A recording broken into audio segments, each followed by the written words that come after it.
السلام علیکم ورحمت الله وبرکاته. دا ونه د بلوط ونه ده، دې ته شاه بلوط ورته وي او چست نټ ورته په انګلیش کې وي. د پښتو کې دې ته مونږ بنج وایو. بنج دا اول په لومبي دغه کې لږ وړوکی شان بوټی، لکه څنګه چې دا بوټی تاسو ته ښکاري کچ، بیا دا داسې غټه ونه جوړه شي. دا کومه غټه ونه چې ده دا د ځنګل په طور باندې خیږي.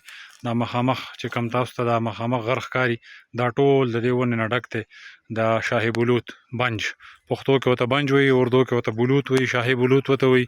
د دې کومه میوه چې جوړیږي هغه جفت بلوط چې ورته وایي، هغه دانه هغې ته بنج کروړه ورته په پښتو کې مونږ وایو. دا ډېر د فایدې بوټی دی، ډېر بهترین بوټی دی، په طب کې مستعمل دی، د ډېرو مرضونو دپاره دا کار کوي. د دې لویه نښه دا ده چې د دې د پاڼې یو طرف چې پاسنی طرف دا بالکل تک شینی، دا یې د پاڼه ده، دا یې څانګې دي، دا یې وړوکی بوټی دی او دا یې چې ده نو دا لږه درمیانه ټایپ ونه ده. دغه رنګې داسې دا یې بالکل غټ تناور درخت ونه ده. نو د دې غټه لویه نښه د دې دا ده چې د دې دا پاڼه د پاسه شنی او چې ته یې بل طرف ته واړی داسې، نو دا بالکل وایټ کلر کې دا راځي.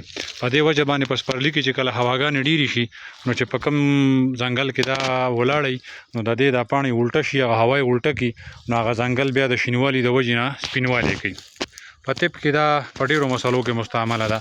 د زړه د صحت لپاره دا ډېر بهترین شی دی، او د معدې او د هاضمې د درست کولو دپاره دا ډېر بهترین شی دی.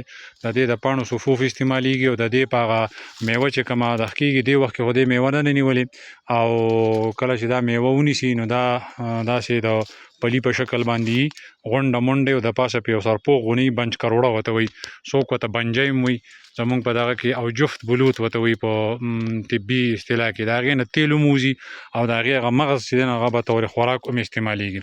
کوم ماشومان چې واړه بول کوي په کټ کې، نو د هغې دپاره دغه بنج کروړه چې ورته مونږ وایو، د دې دا پل چې دی هغه استعمالیږي د صفوف په طور باندې، نیمه کاشوګه سهار، نیمه کاشوګه ماښام او سهار ماښام په مړه باندې، نو ماشوم ورسره په کټ کې امتیازي نه کوي.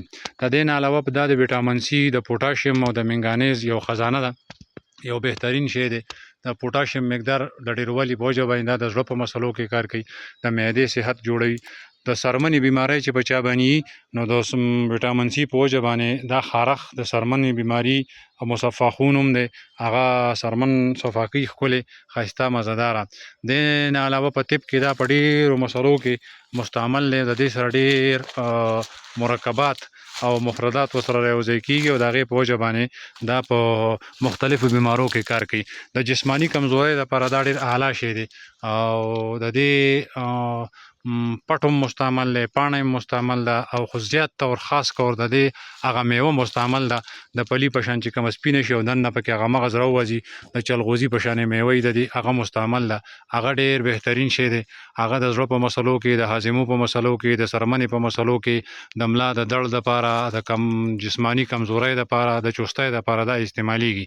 دا به طور صفوف استعمالیږي او د دغې بنج کروړې نه یا جفت بلوط چې ورته وي، د هغې نه تیل هم وځي. نو د هغه تیل د مالش دپاره هم په طور په کار راځي او د خوراک دپاره هم استعمالیږي. نو تیل هم مستعمل دي او نور بوټي هم مستعمل دی. ویډیو هم که خوښه شوي چینل د سره سبسکرایب کړئ، د ټالی بټن د سره ووهئ چې تاسو ته نورې فایدهمنې ویډیو نه تاسو ځان خبروئ او تاسو ته د هغې معلومات حاصلیږي، او شیر کول یې مه هېروئ. ډېره مننه، ډېره مهرباني. الله م ښاد او آباد ساته. ستاسو تعاون زموږ حوصله بړاوي. الله م خوشحاله ساته.